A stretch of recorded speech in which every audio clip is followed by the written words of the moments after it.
आणि या ठिकाणी पाणी, थंड हवा लागते, हलकं वाटतंय आणि मनही शांत होत आहे. काही वेळा आयुष्यामध्ये खूप काही जास्त नको असतंय. हवे असतात तर असे काही क्षण आणि ते क्षण जगण्यासाठी तुम्ही नक्की इथे या. तर नमस्कार मित्रांनो, भावांनो आणि बहिणींनो, कसे आहात तुम्ही?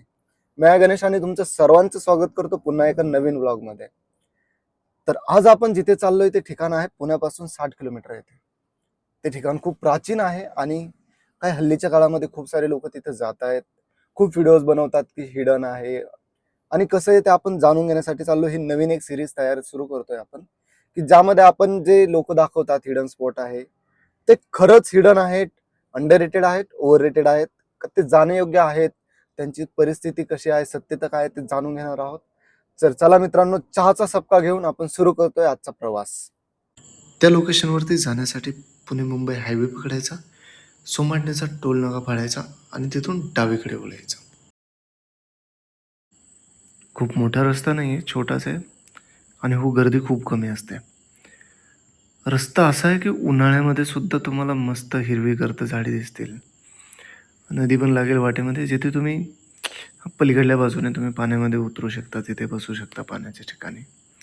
मस्त यार, खूप सिनिक व्ह्यूज आहेत. आणि या समरमध्ये पण उन्हाळ्यामध्ये अशी views, wow, just like wow. And then तुम्ही पुढे आल्यानंतर तुम्हाला तिकोना किल्ला, पवनादा धरणाच्या जे आहे ना त्याच्या शेजारूनच जायचं. तिथून आल्यानंतर हे जलसा हॉटेल दिसेल. जलसा हॉटेलपासून थोडं पुढं यायचं, पुढे एक मंदिर दिसेल वागेश्वर गावात. इथून उजवीकडे वळायचं आणि सरळ सरळ जायचं आहे. सरळ सरळ म्हणजे काय सांगू, नुसता फोपाटा लागतो आधी आणि मग सुरू होती ऑफ रोड. या ऑफ रोड सुरू केली तर मग पुढे गेल्यावरती बघा तुम्ही व्ह्यूज, वा काय यार, छान मस्त ना.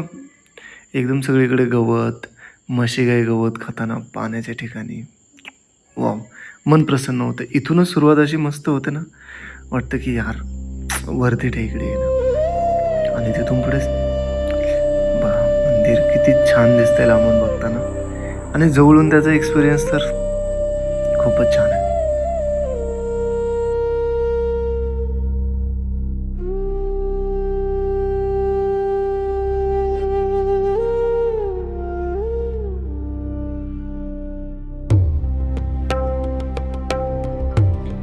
आणि मित्रांनो, आपण आलो या ठिकाणावरती. हे ठिकाण कुठलं आहे, काय आहे, त्या ठिकाणाबद्दल जाणून घेण्याच्या अगोदर त्या ठिकाणाचा आपण इतिहास ऐकून घेऊयात. हे जे ठिकाण आहे याला चालुक्य काळातील किंवा 1000 वर्ष जुनं मंदिर म्हटलं जातं. हे मंदिर आहे वागेश्वराचं शिव मंदिर, जिथे एक शिवलिंग स्थापित आहे. हे मंदिर 8-9 महिने पाण्याखालीच असतं आणि बेस्ट टाईम इथे व्हिजिट करण्याचा असतो तो मार्च ते जून महिन्यामध्ये, कारण याच टायमिंगमध्ये हे मंदिर दर्शनयोग्य होतं. कारण तुम्ही पाहू शकता, हे ठिकाण आहे पवना धरणाच्या एकदम पवना धरणामध्येच आहे. एका बाजूला, एका साईडला तिकोना किल्ला आहे, तुम्ही पाहू शकता माझ्या, हा तिकोना किल्ला आहे. आणि समोर, माझ्या समोर तुम्हाला तुंग किल्ला दिसेल.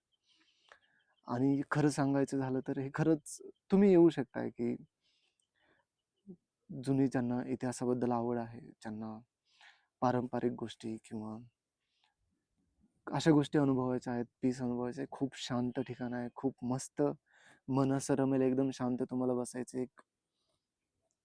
तर चला मी तुम्हाला मंदिर दाखवतो आता.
पाहिलात? खूप शांत, खूप सुंदर, खूप मस्त ठिकाण आहे आणि मी तुम्हाला सजेस्ट करतो की तुम्ही वीकडेलाच या. वीकेंडला खूप गर्दी होते, खूप लोकं येतात तिथे. आणि अंडररेटेड आणि ओव्हररेटेडचा विषयच येत नाही, कारण हे मंदिर उघडतंच 2 महिन्यात, 2 महिन्यासाठी. तर हां, तुम्ही नक्की या फॅमिलीसोबत. तुमच्या मुलांना आपले जुन्या हिस्ट्रीबद्दल दाखवायचं असेल, काही कलाकृती दाखवायच्या असतील, तर नक्की या. आणि रस्ता खूप महत्त्वाचा आहे. मॅपवरती टाकताना तुम्ही असं टाका की वाघेश्वर असं गाव टाका डायरेक्ट वाघेश्वर येताना, आणि तिकडून या 4 व्हीलर, 2 व्हीलर सगळ्या गाड्या येतात तिथं. आणि या, नक्की या. या ठिकाणी पाणी, थंड हवा लागते, हलकं वाटतंय आणि मनही शांत होत आहे. काही वेळा आयुष्यामध्ये खूप काही जास्त नको असतंय, हवे असतात तर असे काही क्षण, आणि ते क्षण जगण्यासाठी तुम्ही नक्की इथे या. तुम्ही बाकी थँक्यू व्हिडिओ पूर्ण बघितल्याबद्दल. भेटूयात पुन्हा एका नवीन व्हिडिओमध्ये. तोपर्यंत टाटा.